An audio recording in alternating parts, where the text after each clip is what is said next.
விவாத நேரம் தொடர்கிறது. முருகன் சார் இடைவெளிக்கு முன்னாடி பேசிட்டு இருந்தோம், தொடர்ந்து சார். இருக்கிற சட்டங்களை எல்லாம் மாற்றுவதாக ஒவ்வொன்றாக மாற்ற வேண்டும், அதெல்லாம் சரியா இல்லைங்கிற மாதிரி எல்லாம் ஒரு கருத்தை சொல்லியிருக்கிறார். ஏற்கனவே இருந்த சட்டத்தை அப்படிதான் இதை மாற்றுவதனால தான் இன்னைக்கு இந்திய நாடே கொந்தளித்து கொண்டிருக்கிறது.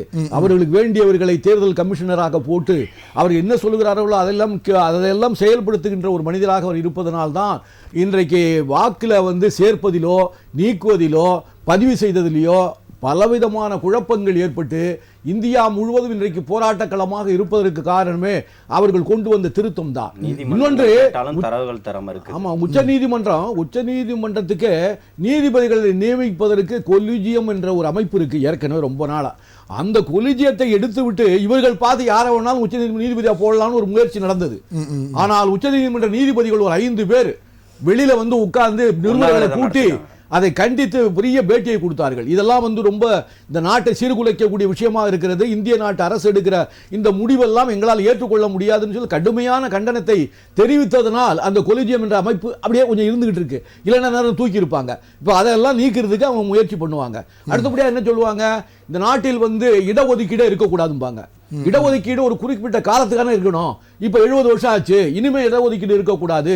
பொருளாதார அடிப்படையில் வேணா இடஒதுக்கீடு கொடுக்கலாமே தவிர நீங்க ஜாதிய ரீதியில இடஒதுக்கீடு சமூகத்தின் அடிப்படையில் கொடுக்க கூடாது என்ற சட்டத்திட்டத்தை கொண்டு இன்றைக்கு பல கோடி பேர் பயனடைந்து கொண்டிருக்கின்ற சாதாரண ஏழை எளிய தலித்து மக்கள், மலைவாழ் மக்களுக்கு எந்த விதமான ஒரு முகாந்திரமும் இல்ல. நீங்க ஒரு ஹைபோதெட்டிக்கலா சொல்லி இல்ல அது நடக்குங்கிற சட்ட திருத்தம்னா என்ன சட்ட திருத்தம்? அவங்க ஏற்கனவே அது மாதிரி முயற்சி பண்ணவங்க தான். ஏங்க நீங்க இந்த சட்டத்தை இதை இந்த இடஒதுக்கீடு அறிவித்த போது, விபி சிங் இருக்கும்போது அறிவித்த போது இதே இந்து இயக்கங்கள் தான் அவங்க தான் கடுமையான போராட்டத்தை வட இந்தியாவில் நிகழ்த்தி காட்டினார்கள் இல்லையா? அதனால அவர்களுக்கு அதில் பிடித்தமில்லை. வேற வழி இல்லாம இந்திய நாட்டில் பெரும்பான்மையான மக்கள் அதை நன்றாக அனுபவித்துக் கொண்டிருக்கிறார்கள். இப்ப தமிழ்நாட்டை எடுத்துக்கு 69% இடஒதுக்கீடு இருக்கு. அதுல கொஞ்சம் கூட அவங்களுக்கு பிடித்தமில்லை. 69% இடஒதுக்கீடு தமிழ்நாட்டில் இருப்பதுல அவங்களுக்கு கொஞ்சம் கூட உடன்பாடு கிடையாது. இது போன்ற விஷயங்களை எல்லாம் தூக்கி வெளியே போட வேண்டும் என்பதுதான் அவருடைய கருத்தாக இருக்கிறது. எனவே இந்திய நாட்டினுடைய நலனுக்காக அவர் எதை அறிவித்தாலும் ஜிஎஸ்டில அது எதுக்காக அறிவித்திருந்தாலும் ஜிஎஸ்டி குறைக்கணும் இல்லைங்களா? மற்றபடி நீங்க பெட்ரோல் வாங்குவதை எல்லாம் நாம் குறைக்க போறோம், உலக நாட்டில் தண்ணீர் விவர போறோம், அதெல்லாம் நீங்க முயற்சி பண்ணுங்க, தப்பே இல்ல. அதுதான் உங்களுடைய வேலை. ஆனா அந்த நாட்டு மக்களுக்கு தீங்கு விளைவிக்கக்கூடிய எதையும் அவர்கள் செய்ய வேண்டாம் என்பது அன்பான வேண்டுகோள். கண்டிப்பா சார். திரு தூத்துக்குடி செல்வம் சார், அதாவது அறிவிப்புகள் எல்லாமே பொய்யா இருக்கு, நம்புறதுக்கான சாத்தியக்கூறுகளே இல்லை அப்படின்னு சொல்லி எல்லாருமே சொல்றாங்க. உங்களுடைய பார்வை? செல்வம் சார், உங்க நிறைவான கருத்தையும் நீங்க சேர்த்தே பதிவு பண்ணிருங்க. சரி, 1868 சட்டம், 1868, 1872, 1908 சட்டங்கள் இன்றைக்கும் நடைமுறையில் இருக்குது. பத்திரப்பதிவுத்துறை சட்டம் எப்படின்னு கேட்டீங்கன்னா 1908 சட்டம். 1868 இருந்த குற்றவியல் நடைமுறை சட்டத்தை தான் இப்போ சமீபத்துல 2023 மாற்றி இருக்காங்க. நான் என்ன சொல்றேன், அந்நிய ஆதிக்கத்தில இருந்து, காலனி ஆதிக்கத்தில இருந்து இந்தியா விடுதலை பற்றி 79 ஆண்டுகள் ஆகியிருக்கு. 18 ஆண்டுகள் வேற கட்சி. இன்னும் சொல்ல போனீங்கன்னா 61 ஆண்டுகள் இந்த நாட்டை ஆண்டது காங்கிரஸ். அவர்கள் செய்ய தவறியதை பாரதிய ஜனதா கட்சி செய்கிறது. அது குறிப்பாக பிரதமர் நரேந்திர மோடி அவர்கள் செய்கிறார்கள். மாற்றத்தை நாம் எதிர்கொள்ள வேண்டும். இன்னும் சொல்ல போனீங்கன்னா நாம இதை செய்ய ஆரம்பிச்சதனுடைய விளைவுதான் என்னன்னு கேட்டா, இன்றைக்கு ராணுவ தளவாடங்களை உற்பத்தி செய்யக்கூடிய அளவுக்கு நாம தண்ணீரை பெற்று வர்றோம். இன்னைக்கு இந்தியாவை உலக நாடுகளே பார்த்து இந்தியாவின் மீது ஆச்சரியப்படுகிற அளவிற்கு, அச்சப்படுகிற அளவிற்கு, நம்மோட முரண்பட்டிருக்கிற பூகோள அரசியலில் நம்மோட முரண்பட்டிருக்கிற அண்டை நாடுகள் கூட நம் மீது தாக்குதல் நடத்துவதற்கு அச்சப்படுவதற்கு காரணம் இந்தியா தற்சார்பு.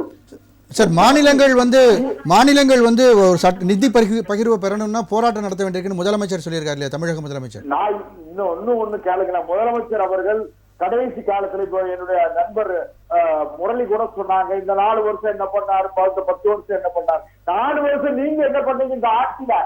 நீங்க ஆட்சிக்கு 4 ஆண்டுகள் முடிந்து விட்டது. இன்னும் 10 மாசம் தான் மொத்தமே இருக்கு. இந்த 4 வருஷத்துல மக்களை தேடி முதல்வர், இல்லம் தேடி கல்வி, பாலிமானவர், நீங்க சரி, ஓகே, நிறைவு செய்யுங்க. ஓகே செல்வம் சார், நிறைவு செய்யுங்க, நேரம் குறைவு. பாலிமானவர், தந்தையானவர்லாம் இப்பதான் உங்களுக்கு தெரியுதா? தம்பி கணேஷ் சொன்னாங்களே, துப்புரவு தொழிலாளர்கள் என்ன கேட்டாங்க சார்? சரி. அந்த துப்புரவு தொழிலாளர்களுடைய வேலை வாய்ப்பை நன்றி சார். தனியாருக்கு கொடுப்பதற்காக, சரி. தனியாருக்கு தாரை வார்த்து கொடுப்பதற்காக இந்த அரசு செய்கிறது. ஓகே. இதை கம்யூனிஸ்ட் கட்சிகள் இருந்து மற்ற எல்லோருமே கண்டிக்கிறார்கள். நன்றி சார். மயிலேறால் தடவுறாங்க. நன்றி. மக்கள் பார்த்து கொண்டிருக்கிறார். சரி, நன்றி சார். நன்றி. திரு கரூர் முரளி சார், உங்களுடைய நிறைவு கருத்தையும் சேர்த்தே பதிவு பண்ணலாம். அதாவது சார், இன்றைக்கு நம்மளுடைய பிரதமர் அவர்களுடைய பேச்சை பத்தி பேசுகிற பொழுது காங்கிரஸ் இயக்கத்தை சார்ந்தவர் ரொம்ப வருத்தப்பட்டு பேசினார். இந்த தேசத்திற்காக பாடுபட்ட நேருவினுடைய பெயரையோ, தேசத்தந்தையாக இருந்த காந்தியினுடைய பெயரையோ இந்த நாட்டில் நினைவுபடுத்தாமல் ஒரு நாட்டினுடைய பிரதமர் பேசியிருக்கிறார். பார்லிமெண்ட்ல நேரு பேரை மட்டும் தானே சொல்லிட்டே இருக்காங்க சார். நான் சொல்லுவேன், பார்லிமெண்ட்ல நேரு அவர்களை பத்தி தானே தொடர்ந்து பேசிட்டு இருக்காங்க.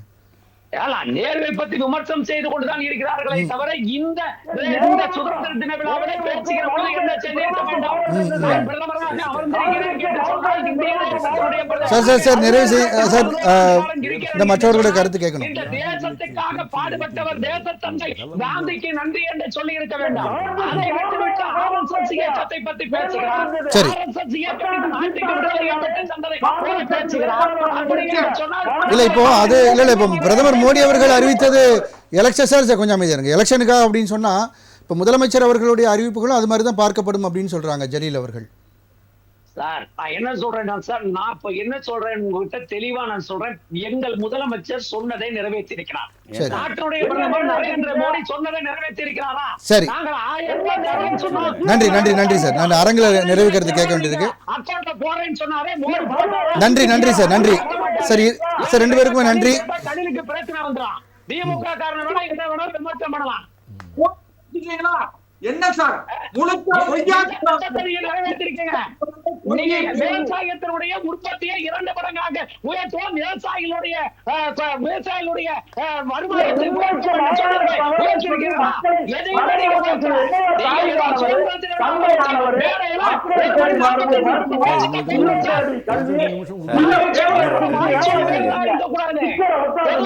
இந்தியாவின் பொருளாதாரம் தமிழ்நாட்டினுடைய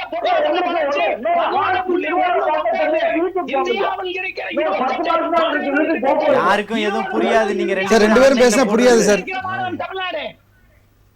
சரி, ரைட். நன்றி சார். நன்றி ரெண்டு பேருக்குமே நன்றி. திரு ஜலீல், உங்களுடைய நிறைவு கருத்து சேர்த்து பதிவு. அதாவது இவர்கள் 2 பேருமே எப்படி இப்போ இப்போ உள்ளுக்குள்ள எப்படி ஒரு குழப்பத்தில் ஆழ்ந்து இருக்கிறார்களோ அதே போல தான் அங்கே ஒன்றியத்தில் பிரதமர் மோடி அவர்களும் இங்கே தமிழகத்தில் ஆளக்கூடிய முதல்வர் அவர்களும் அவங்க 2 பேருமே அதை தான் பண்ணிக்கிட்டு இருக்கிறாங்க. இப்போ அவர் அங்கே வாழ்த்துறை வழங்கியதில் ஐயா அவர்கள் சொன்னாங்க இந்த மாதிரி இதை பற்றி பேசினாரா அப்படின்னு சொல்லிட்டு. அவர் பேசின இடமே செங்கோட்டை எப்படி உருவானதுன்றதுக்கு ஒரு வரலாறு இருக்குது. அதையெல்லாம் மறந்துட்டார். இது ஒரு செக்யுலரிச ஒரு ஜனநாயக நாடு. இந்த ஜனநாயக நாட்டில் இருந்துக்கிட்டு ஒரு இந்துத்துவனுடைய அமைப்புகளை அது மிகப்பெரிய ஒரு சேவைகரமான அமைப்புகள் அப்படின்னு சொன்னால் செல்வானே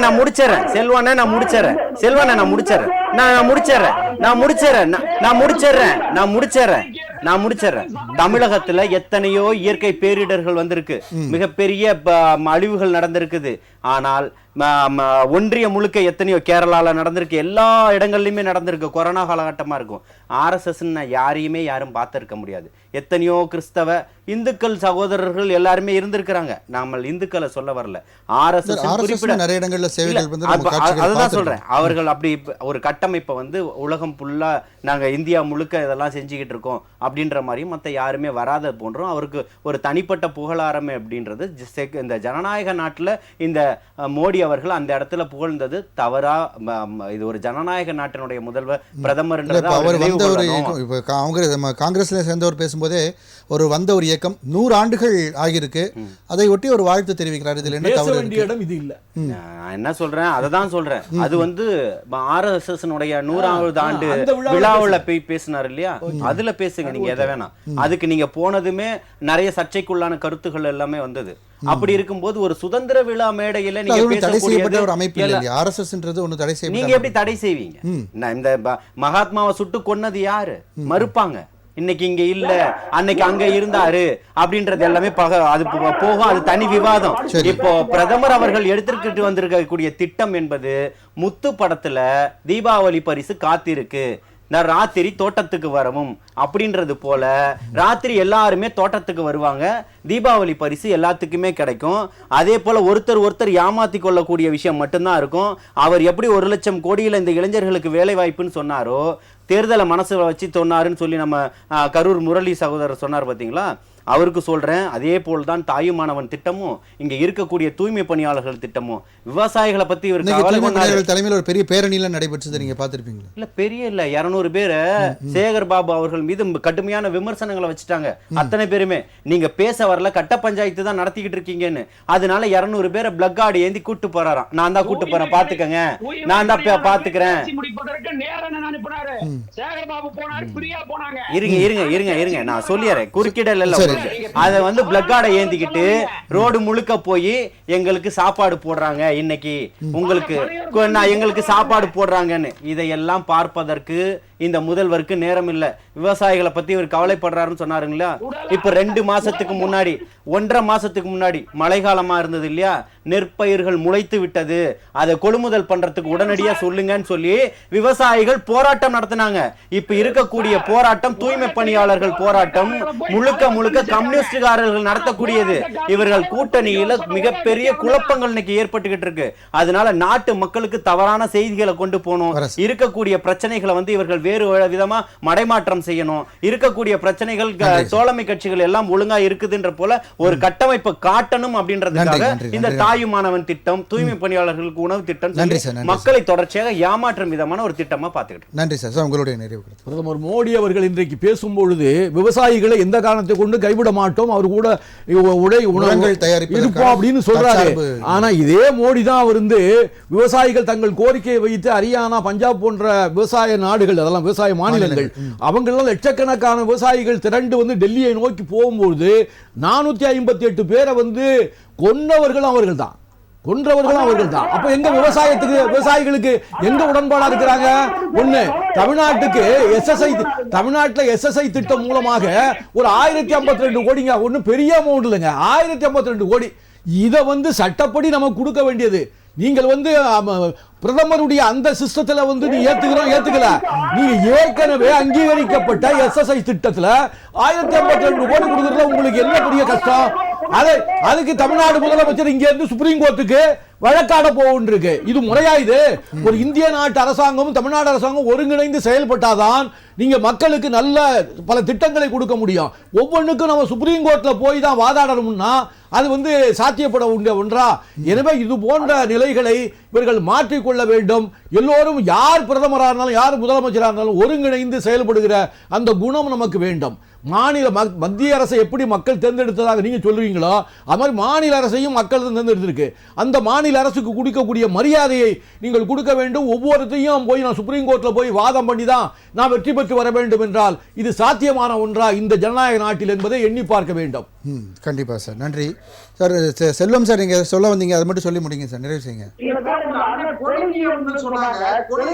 கொலைஜியத்துடைய விளைவு என்ன தெரியுமா?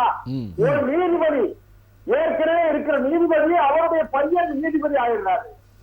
ஏற்கனவே இருக்கிற உயர் நீதிமன்ற நீதிபதியுடைய பையன் உச்ச நீதிமன்றத்தினுடைய நீதிபதி. இந்த முறையை மாற்றணுங்கிறதுக்காக தான் தகுதி அடிப்படையில் நீதிபதிகள் உயர்ந்த இடத்திற்கு உச்ச நீதிமன்ற நீதிபதிகள் ஒரு பொறுப்பு வாய்ந்த பதவிக்கு நீங்க மட்டும் மகன் வந்து கமிஷனர் சார். நன்றி சார். கரூர் முரளி சார், இப்போ ஜலீல் அவர்கள் சொன்ன குற்றச்சாட்டுக்கு நீங்க ஒரு வரியில பதில் சொல்லிருங்க சார்.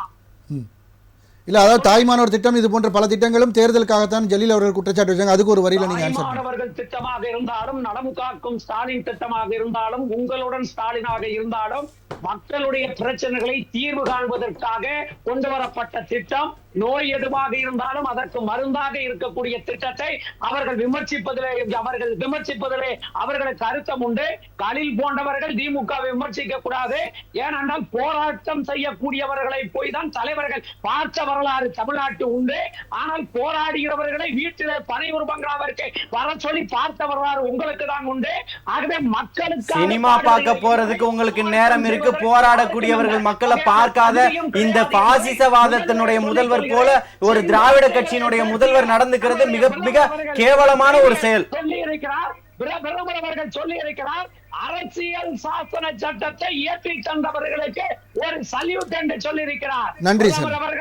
அரசியல் சாசன சட்டத்தை உருவாக்கியவர்களுக்கு சல்யூட் அடிப்பதை காட்டும் அந்த அரசியல் சாசனத்தை பாதுகாக்க வேண்டும். நன்றி நன்றி நன்றி நன்றி நன்றி சார். நன்றி. நம்முடன் விவாதத்தில் நன்றி சார்.